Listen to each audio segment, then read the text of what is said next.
السلام علیکم، میں ہوں انیلا اور اس وقت آپ موجود ہیں میرے یوٹیوب چینل انیلاز ناول پر۔ کیسے ہیں آپ سب؟ امید کرتی ہوں خیریت سے ہوں گے، اپنا بہت زیادہ خیال رکھ رہے ہوں گے۔ تو جناب، آج میں حاضر ہوں اسیر عشق کے 7 ایپیسوڈ کے ساتھ۔ آپ لوگوں کو بہت زیادہ انتظار کرنا پڑا، اس کے لیے بہت زیادہ معذرت خواہ ہوں۔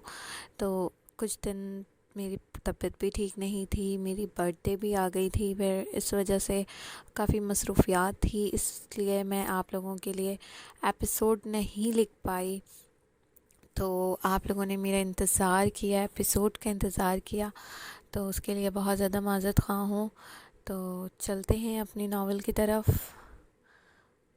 تو نے رانیم کو تکلیف پہنچائی ہے نا، اب تو اس کی سزا بھگتنے کے لیے تیار ہو جا، ابیر نے کشور کو گھوری نظر سے دیکھ کر کہا، جبکہ وہ لائبریری میں اکیلی کھڑی کوئی کتاب ڈھونڈ رہی تھی۔ یہ کیسے ہو گیا؟ کون ہے؟ اچانک مس کشور کے سر پر کتاب گری اور لائبریری کا دروازہ خود ہی لاک ہو گیا۔ یہ کون کر رہا ہے؟ اگر میں نے پکڑ لیا تو بہت بری طرح ماروں گی، مس کشور ہمت جٹا کر بول رہی تھی، جبکہ آواز سے خوف چھلک رہی تھی۔ کون ہے؟ کس کی اتنی ہمت ہے؟ کون مجھے پریشان کر رہا ہے؟ کسی کی کہکا لگانے کی آواز مس کشور کے سماعتوں سے ٹکرائی۔ لائبریری کی لائٹس آن آف ہونے لگی، پھر اچانک ریک میں رکھی ساری کتابیں ریک سے نکل کر ہواؤں میں جھولنے لگیں۔ یہ منظر مس کشور کے لیے ناقابل یقین تھا۔ وہ مارے خوف کے تھر تھر کانپنے لگی۔ وہ سمجھ چکی تھی یہ کوئی غیر معمولی طاقت ہے جو انہیں پریشان کر رہی ہے۔ کہ کون ہے؟ اور مجھے کیوں پریشان کر رہے ہو؟ ہاں ہاں ہاں موٹی، تو خود کو بہت ہوشیار سمجھتی ہے، جو تیرا دل چاہے گا تو وہ کرے گی۔ اب میں تیرا وہ حال کروں گا کہ تو کبھی کسی کو مارنے سے پہلے تجھے یہ دن ضرور یاد آئے گا۔ کہ کیا مطلب؟ کون ہے؟ مس کشور کے ہاتھ کسی مضبوط شے نے تھام کر اس کی ہتھیلی کو سیدھا کیا، پھر انہی کی اسپیشل اسٹیک ان کی ہتھیلی پر برسائے گئے۔ اب پتہ چلا کیسا درد ہوتا ہے؟ آئندہ کسی بھی طلباء کو مارنے سے پہلے اپنے اس انجام کو ضرور یاد کر لینا، ورنہ میں دوبارہ اس سے بھی برا کروں گا، کسی نے مس کشور کے کانوں میں کہا۔ پھر سب کچھ بالکل نارمل ہو گیا۔ لائٹس آن ہو گئی، کتابیں اپنی جگہ پر آ گئیں، لائبریری کا دروازہ بھی خود ہی کھل گیا۔ لائبریری کا دروازہ کھلتے ہی مس کشور تو سیکنڈ ضائع کیے بغیر وہاں سے 9 دو 11 ہوئیں۔ اب شاید وہ واقعی کبھی کسی طالبہ کو پریشان نہیں کریں گی۔ عبیر مس کشور کو سبق سکھانے کے بعد اپنے قبیلے میں لوٹ چکا تھا، کیونکہ زہران کے مطابق جب رانیم گھر سے باہر ہوتی ہے اسے جب ہی اس کی حفاظت کرنی ہے، اور رانیم کی کالج کی چھٹی ہو چکی تھی، اس لیے اب وہ گھر جا چکی تھی۔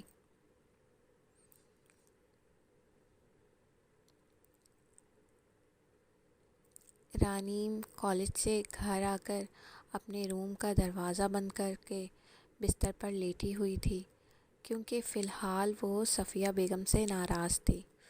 کل کے بعد سے اب تک زہران بھی رانیم سے ملنے نہیں آیا تھا۔ رانیم نے کئی بار اسے پکارا، لیکن شاید وہ رانیم سے خفا تھا۔ رانیم کالج یونیفارم چینج کرنے کے بعد آرام کر رہی تھی۔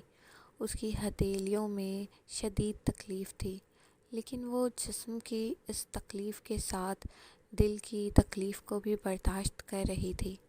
کچھ دیر میں رانیم کی آنکھ لگ گئی، پھر وہ نیند کی وادیوں میں کھو گئی۔ زہران جو کب سے اس کے سامنے ہی تھا، رانیم کو خود کے سامنے ظاہر نہیں کر رہا تھا۔ وہ رانیم کے پاس آ کر اس کے برابر میں بیٹھ گیا۔ رانیم، مجھے تم سے بے حد محبت ہے، میں تمہارے بغیر رہ نہیں سکتا، وہ رانیم کے سر کے بالوں کو سہلاتے ہوئے بولا۔ زہران کی نظر رانیم کی ہتھیلیوں پر گئی جو سرخ اور نیلے رنگ کے ہو رہے تھے۔ ہتھیلی بھی ضرورت سے زیادہ سوجی ہوئی تھی۔ زہران نے اس کی ہتھیلی کو تھام کر اس پر اپنا ہاتھ پھیرا تو اس کے چوٹ کے نشان اور سوجن بالکل ٹھیک ہو گئے۔ زہران نے پھر دوسری ہتھیلی پر بھی ایسا ہی کیا۔ اس نے اپنی پاور سے رانیم کے درد کو اور چوٹ کو بالکل ٹھیک کر دیا تھا۔ کیوں ہے یہ مجبوری؟ کیوں تم میری نہیں ہو سکتی؟ تم میرے مقدر میں نہیں تھی تو کیوں تم مجھ سے ملی؟ زہران من ہی من رانیم سے سوال کر رہا تھا، حالانکہ کتنی ہی دیر وہ رانیم کو یوں ہی اس کے پاس بیٹھا اسے تکتا رہا۔ رانیم سو کر اٹھی تو اس کے ہاتھ میں لگی چوٹ بالکل ٹھیک ہو چکی تھی۔ وہ سمجھ چکی تھی کہ زہران آیا تھا اور یہ زہران نے ہی کیا ہے۔ 2 دن گزر چکے تھے۔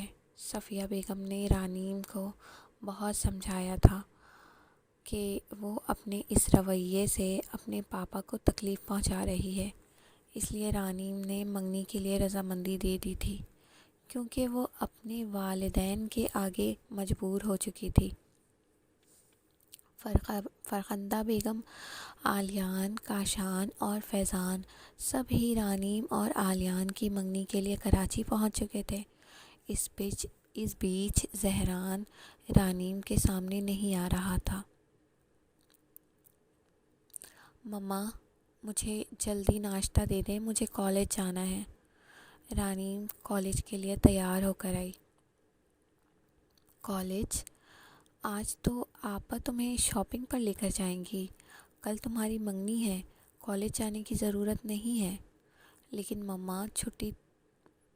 مما چھٹی سے تو کالج کی پڑھائی کا لاس ہو جائے گا۔ رانیم بیٹا، 1 دن کی تو بات ہے، پھر آپ کی پھپھو کے اتنے ارمان ہیں، اگر تم شاپنگ کے لیے نہیں جاؤ گی تو انہیں برا لگے گا۔ اچھا ٹھیک ہے، رانیم نے سرد آہ فضا میں چھوڑی، پھر کہا، کیا ہوا زہران، تم نے مجھے کیوں بلایا ہے؟ عبیر، میں نے ایک کام تمہارے ذمہ لگائی تھی، وہ بھی تم سے ٹھیک سے نہیں ہو رہا۔ زہران، میں جانتا ہوں میری غلطی ہے، لیکن میں سردار کے ساتھ تھا، اس لیے مجھے کالج پہنچنے میں دیر ہو گئی۔ عبیر، وہ کتنی تکلیف میں تھی تمہیں اندازہ نہیں ہے، میں اس کا درد، اس کی تکلیف نہیں دیکھ سکتا، زہران تڑپ کر بولا۔ زہران، میں جانتا ہوں وہ تکلیف میں تھی، دیکھا تو مجھ سے بھی نہیں جا رہا تھا۔ عبیر نے یہ سوچا لیکن کہا نہیں۔ کس نے کیا تھا اس کے ساتھ یہ سب؟ اسے میں زندہ نہیں چھوڑوں گا، زہران غصے سے دھاڑا۔ میں نے اسے سبق سکھا دیا ہے، تم پرسکون ہو جاؤ، عبیر نے زہران کو غصے میں دیکھ کر کہا، کیونکہ وہ جانتا تھا کہ زہران رانیم سے بے انتہا محبت کرتا ہے۔ رانیم کے ساتھ دوبارہ ایسا نہیں ہونا چاہیے عبیر، تم سائے کی طرح باہر اس کے ساتھ رہو گے، تم پرسکون رہو، دوبارہ ایسا کچھ نہیں ہوگا، دوبارہ ایسا ہونے کا سوال ہی پیدا نہیں ہوتا۔ ٹھیک ہے، اب تم جاؤ، اپنے کام میں لگ جاؤ، رانیم شاپنگ مال گئی ہے۔ آج وہ کالج نہیں گئی؟ عبیر نے حیرانی سے پوچھا۔ نہیں، زہران نے مختصر جواب دیا۔ وہ عبیر کو یہ بتانا نہیں چاہتا تھا کہ رانیم کی منگنی ہو رہی ہے۔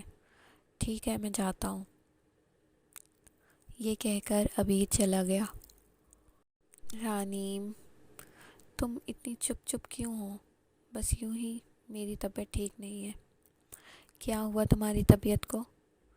کچھ نہیں ہوا آلیان، تم اپنا ہاتھ ہٹاؤ۔ آلیان نے رانیم کی پیشانی پر ہاتھ رکھا تھا، جو رانیم نے فوراً ہی ہٹا دیا۔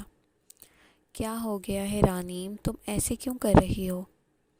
آلیان پلیز، اب تم اپنی انویسٹیگیشن شروع نہ کر دینا۔ اچھا بابا، میں نہیں کر رہا انویسٹیگیشن، تم بس اپنا موڈ ٹھیک کرو۔ یہ کون ہے جو رانیم سے اتنا بے تکلفانہ گفتگو کر رہا ہے؟ عبیر آلیان کو غصے سے دیکھ رہا تھا۔ اسے تو میں مزہ چکھاؤں گا، اس کی جرت کیسے ہوئی رانیم کو چھونے کی۔ بیٹا یہ میکسی دیکھو، اسے ذرا ٹرائی کر کے تو دکھاؤ، فرخندہ بیگم رانیم سے مخاطب ہوئی۔ جی پھپھو۔ رانیم فرخندہ بیگم کے ہاتھ سے میکسی لے کر ٹرائل روم میں چلی گئی۔ رانیم میں کیسے برداشت کر پاؤں گا؟ تم میری آنکھوں کے سامنے کسی اور کے نسبت سے چڑ جاؤ گی، میں کیسے سہ پاؤں گا؟ تمہارا زہران مر جائے گا، فنا ہو جائے گا۔ کاش اپنی محبت کو کسی اور کا ہوتا ہوا دیکھنے سے پہلے میری سانسیں بند ہو جائیں۔ اللہ میری آزمائشوں کو ختم کر دے، اب مجھے اپنے پاس بلا لے، اب مجھ میں اور حوصلہ نہیں ہے۔ زہران تنہائی میں بیٹھا اپنے غموں سے جوجھ رہا تھا۔ رانیم ٹرائل روم سے میکسی پہن کر آئی تو رانیم کا یہ انوکھا روپ دیکھ کر عبیر کے منہ سے بے ساختہ ہی ماشاء اللہ نکلا۔ رانیم لائٹ گرین کلر کی میکسی میں بنا میک اپ ہی بے حد حسین لگ رہی تھی۔ ماشاء اللہ میری بہو تو بہت پیاری لگ رہی ہے، فرخندہ بیگم نے رانیم کو دیکھ کر کہا۔ پپو یہ میکسی آپ کو زیادہ ہیوی نہیں لگ رہی؟ بیٹا تم دلہن ہو، دلہن تو بھڑکیلے چمکیلے کپڑوں میں اچھی لگتی ہے، لیکن پپو یہ کچھ زیادہ ہی ہیوی ہے۔ رانیم بیٹا تمہاری پپو کو پسند ہے تو تم کیوں ضد کر رہی ہو؟ رانیم کے صدائے احتجاج پر صفیہ بیگم نے کہا۔ ارے صفیہ کوئی بات نہیں، میں تو اپنی بہو کو لے کر اس لیے آئی تھی کہ وہ اپنی پسند کے کپڑے لے۔ رانیم بیٹا تمہیں جو ڈریس پسند ہے تم وہ لے لو۔ جی پپو۔ رانیم نے اسباب میں سر ہلا دیا۔ آلیان اپنے لیے شاپنگ کر رہا تھا، جبکہ وہ عبیر کی نظروں کا نشانہ بنا ہوا تھا۔ عبیر موقع ڈھونڈ رہا تھا کہ کیسے وہ آلیان کو سبق سکھائے۔ بالآخر عبیر کو موقع مل ہی گیا۔ آلیان ٹرائل روم میں گیا تو عبیر نے دروازہ باہر سے لاک کر دیا۔ اب تو یہیں بند رہ، یہ کہہ کر عبیر وہاں سے چلا گیا۔ پپو یہ میکسی ٹھیک ہے؟ رانیم نے ایک بہت سمپل اور نفیس باریک کامدار میکسی پسند کیا۔ ٹھیک ہے بیٹا، جیسی تمہاری مرضی۔ پپو شاپنگ ہو گئی ہے، اب گھر چلیں، میں بہت تھک چکی ہوں۔ ہاں بیٹا چلتے ہیں، لیکن یہ آلیان کہاں چلا گیا؟ پتہ نہیں پپو، کافی دیر سے میرے ساتھ تو نہیں ہے۔ تو بیٹا اسے کال کر کے پتہ کرو، صفیہ بیگم نے کہا۔ جی مما کرتی ہوں۔ پتہ نہیں بغیر بتائے یہ لڑکا کہاں چلا گیا؟ فرخندہ بیگم پریشان ہو کر بولی۔ آلیان کا موبائل سوئچ آف آ رہا ہے، بس یہی کسر باقی رہ گئی تھی۔ اس لڑکے نے تو پریشان کر کے رکھ دیا ہے۔ آپا آپ کیوں پریشان ہو رہی ہیں؟ ہو سکتا ہے کوئی دوست یار مل گیا ہوگا، وہیں بیزی ہوگا، چلیں ہم گھر چلتے ہیں، آلیان آ جائے گا۔ ہاں چلو، اب کر بھی کیا سکتے ہیں۔ میری تھوڑی بولنے میں مسٹیک ہو رہی ہے کیونکہ مجھے بہت زیادہ نیند آ رہی ہے، تو پلیز آپ لوگ تھوڑا برداشت کر لیجئے۔ کوئی ہے؟ آلیان چھوٹے سے ٹرائل روم میں بند چلا رہا تھا۔ اس کی حالت خراب ہو چکی تھی، اس کا دم گھٹ رہا تھا، گرمی کی وجہ سے پسینے سے نہا چکا تھا۔ موبائل کا چارج بھی ابھی ختم ہونا تھا۔ کوئی ہے؟ دروازہ کھولو۔ سر، آپ یہاں بند کیسے ہوئے؟ سیلز بوائے آلیان کی آواز سن کر آیا تھا۔ یہ ہے آپ لوگوں کی سروس؟ کوئی ٹرائل روم میں بند کر دیتا ہے اور آپ لوگ بے خبر رہتے ہیں۔ سوری سر، ہم بہت شرمندہ ہیں۔ ہٹو یہاں سے۔ آلیان غصے کی حالت میں وہاں سے نکلا۔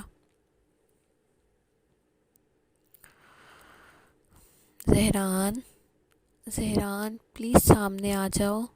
رانیم روتی ہوئی زہران کو پکار رہی تھی۔ زہران پلیز بس ایک بار آ جاؤ۔ 4 دنوں سے تمہیں نہیں دیکھا، میری جان نکل رہی ہے۔ پلیز ایک بار، بس ایک بار۔ رانیم منت بھرے لہجے میں روتی ہوئی بول رہی تھی۔ رانیم کو اس طرح بے بس دیکھ کر تو زہران سے اس کا رونا برداشت ہی نہیں ہو رہا تھا، اور وہ نہ چاہتے ہوئے بھی رانیم کی آنکھوں کے سامنے پیش ہو گیا۔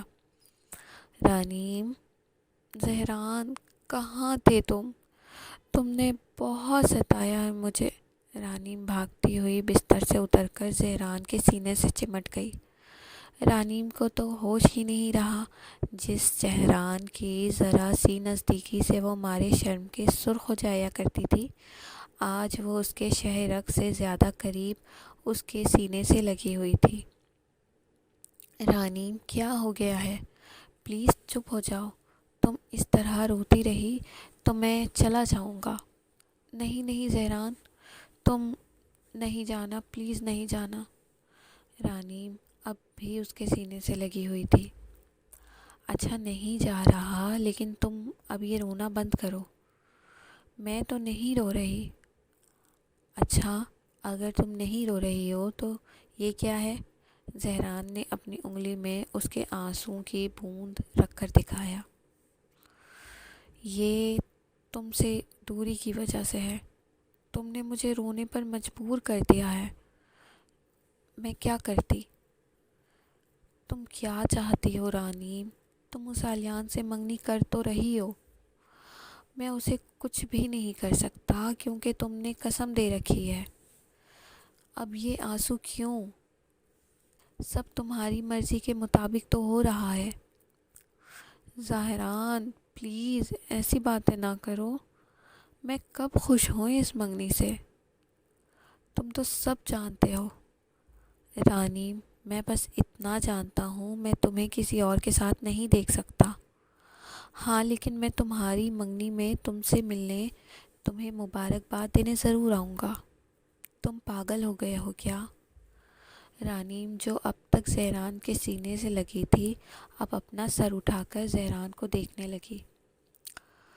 ہاں، پاگل ہی تو ہو گیا ہوں تمہارے پیار میں۔ میں ضرور آؤں گا اور دیکھوں گا تم کیسے کسی اور کو انگوٹھی پہناؤ گی۔ زہران نہیں، پلیز، تم ایسا نہیں کر سکتے۔ تم آؤ گے تو یقیناً تم کچھ ایسا ویسا کرو گے۔ بے فکر رہو، تمہیں جس بات کا ڈر ہے ویسا کچھ نہیں کروں گا، لیکن میں آؤں گا ضرور۔ زہران، کیوں ضد کر رہے ہو؟ رانیم، تم مجھے اس بات سے روک نہیں سکتی۔ ہر بار تمہاری نہیں چلے گی۔ ٹھیک ہے، لیکن تم وعدہ کرو، تم آلیان کو کوئی نقصان نہیں پہنچاؤ گے۔ بے فکر رہو، میں تمہارے منگیتر کو کچھ نہیں کروں گا۔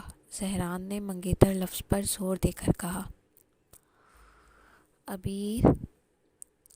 عبیر کی والدہ نے اسے پکارا، لیکن عبیر تو کسی اور ہی سوچ میں گم تھا۔ عبیر، آج کل تمہارا دھیان کہاں رہتا ہے؟ میں کب سے تمہیں آوازیں دے رہی ہوں، تم سن کیوں نہیں رہے؟ جی والدہ۔ عبیر یکدم ہوش میں آیا۔ کہاں کھوئے ہوئے ہو؟ آج کل تم جرگے میں بھی موجود نہیں ہوتے، کہاں رہتے ہو؟ کہیں نہیں والدہ، میں نے کہاں جانا ہے؟ عبیر، تم مجھ سے کچھ چھپا رہے ہو؟ نہیں والدہ، میں کیا چھپاؤں گا؟ اچھا، تو آج کل تم سردار سلیمان کے ساتھ کیوں نہیں رہتے؟ تمہیں اگلا سردار بننا ہے یا نہیں؟ جی والدہ۔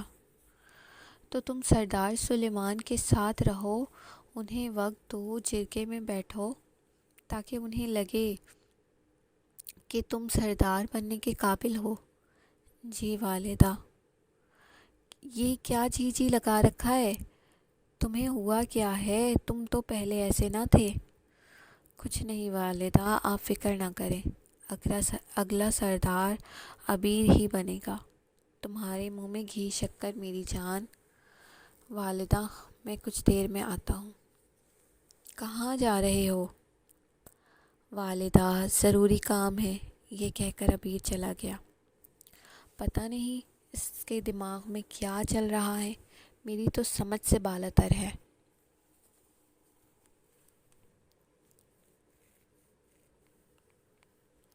رانیم بیٹا، تم تیار ہو گئی؟ سارے مہمان بس آتے ہی ہوں گے۔ مما، بس تھوڑی دیر میں ہوتی ہوں، رانیم نے اپنے کمرے سے آواز لگائی۔ وہ کمرہ بند کر کے زاروں قطار رو رہی تھی۔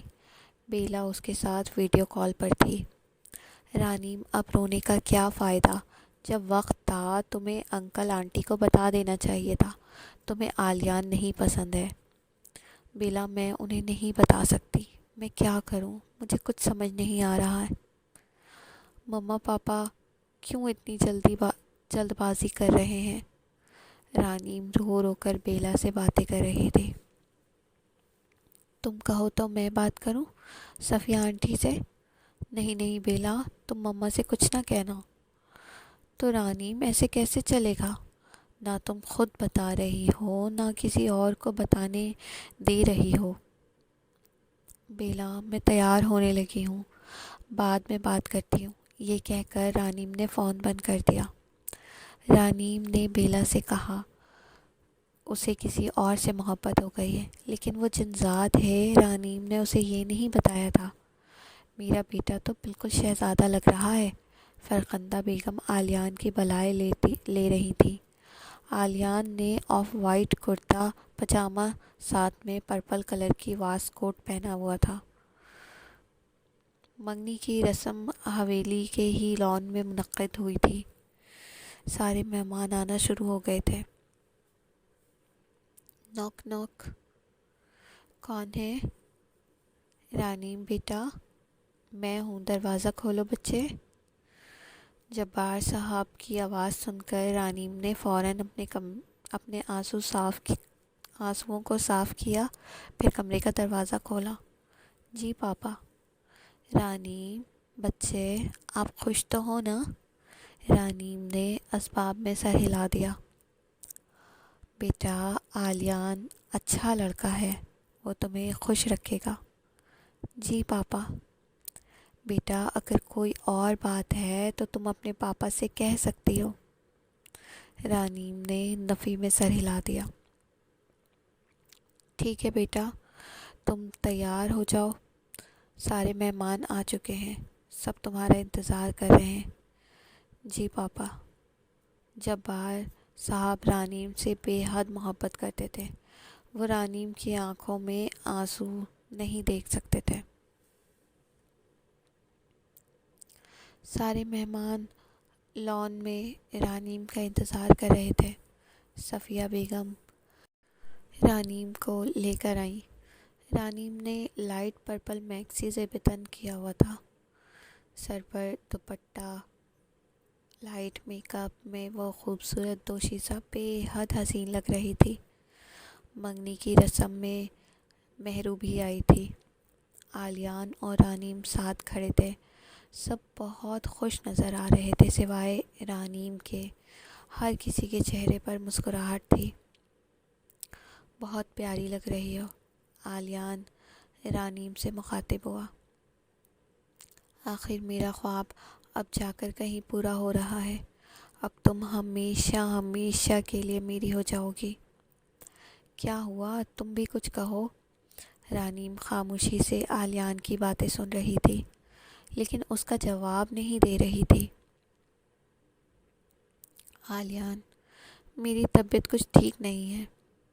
کیا ہوا ہے تمہاری طبیعت کو؟ کچھ نہیں، چھوڑو، تم سب کو بتا دو کہ بلا وجہ سب پریشان ہو جائیں گے۔ رانیم، بات کیا ہے؟ کچھ نہیں آلیان، تم پلیز چپ ہو جاؤ۔ میری بہو تو بہت حسین لگ رہی ہے، فرخندہ بیگم آ کر بولی۔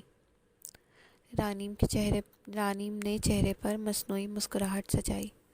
فرخندہ بیگم نے آلیان اور رانیم کی نظر اتاری۔ منگنی کی رسم شروع ہو چکی تھی۔ صفیہ بیگم لال کپڑے سے ڈھکا تھال لے کر آئیں، جس میں 2 انگوٹھی اور پھولوں کے گجرے رکھے ہوئے تھے۔ فرخندہ بیگم نے رانیم کے ہاتھوں میں پھولوں کے کنگن پہنائے، پھر اسے پھولوں کا ہار پہنایا۔ صفیہ بیگم نے بھی آلیان کو پھولوں کا ہار پہنایا۔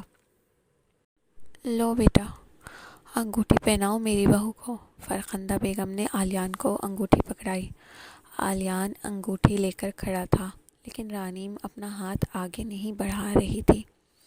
رانیم، ہاتھ دو بیٹا، صفیہ بیگم نے کہا، لیکن رانیم نے پھر بھی ہاتھ نہیں دیا، تو آلیان نے خود رانیم کا ہاتھ تھام لیا۔ اچانک آلیان نے حیرانی سے دیکھا، سامنے لمبا چوڑا قد والا خوبرو جوان کھڑا تھا۔ جیٹ بلیک شلوار قمیض میں ملبوس، بے حد اٹریکٹیو لگ رہا تھا۔ اس شخص نے بہت مضبوطی سے آلیان کا ہاتھ پکڑ رکھا تھا اور اپنی خوبصورت نیلی آنکھوں سے آلیان کو قہر بھری نظروں سے دیکھ رہا تھا۔ رانیم نے اسے دیکھا تو رانیم کی آنکھیں آنسوؤں سے ڈبڈبا گئیں۔ زہران نے رانیم کی آنکھوں میں چھپا درد دیکھا۔ رانیم نے نفی کا اشارہ کیا۔ مبارک ہو، زہران نے رانیم کو دیکھ کر کہا۔ پھر اس نے اپنی کفلنگ نکال کر آلیان کے ہاتھوں میں کھلے کف میں لگائی، پھر وہاں سے چلا گیا۔ یہ شخص اچانک ہی محفل میں نمودار ہوا تھا اور اچانک ہی غائب ہو چکا تھا۔ آلیان تو اب تک اس شخص کی آنکھوں کی زبان سمجھنے کی کوشش ہی کر رہا تھا، جو بڑی آسانی سے آلیان کو کفلنگ لگا کر چلا گیا تھا۔ کیا وہ واقعی صرف اس کی کھلی کفلنگ کو دیکھ کر اس نے اس کا ہاتھ پکڑا تھا، یا کوئی اور وجہ تھی؟ آج کے ایپیسوڈ کا اختتام ہوا، تو آپ لوگوں کو یہ ایپیسوڈ کیسی لگی اپنی رائے کا اظہار کامنٹ سیکشن میں ضرور دیجیے گا۔ مجھے انتظار رہتا ہے آپ لوگوں کے کامنٹ، اور ایک لائک سے میری حوصلہ افزائی ہو جاتی ہے، لکھنے کا جذبہ بڑھ جاتا ہے۔ تو مجھے اسی طرح اپنے دعاؤں میں یاد رکھیں اور اپنا بہت زیادہ خیال رکھیے گا۔ اللہ حافظ، تو پھر کل ملتے ہیں۔